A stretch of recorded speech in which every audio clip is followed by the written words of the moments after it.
So let's summarize what we learned today. In this module, we explored the app's memory, the local room database that makes the instant search possible. We did introduction to room. We covered the three main components of room database: the entity, the data table, then the DAO, the query interface, and the database class. Then we moved on to full text search, FTS. We learned why a standard database query is slow for our needs and how a special FTS table creates an optimized index to perform high-speed searches for words inside large blocks of text.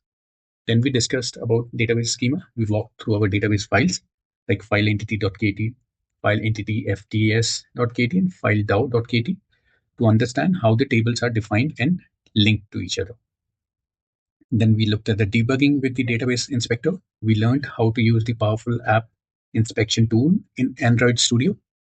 It allowed us to view the live contents of a database during development, which is crucial for debugging the file indexing process. So let's look at what we'll cover in the next session, which will be Module 5, the backend. We'll move to the cloud and focus on the server-side components that power the application's user management and monetization features. First topic would be Firebase authentication.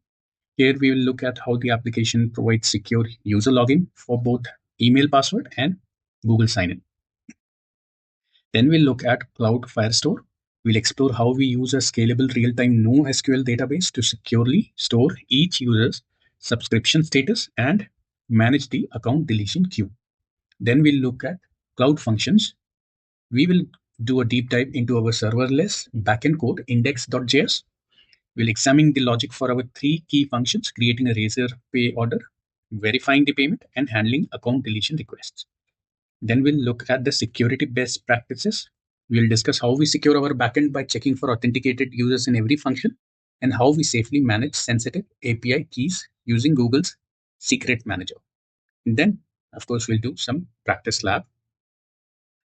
And then we will move on to connecting all the modules together. So thank you again for joining. I'll see you in next session.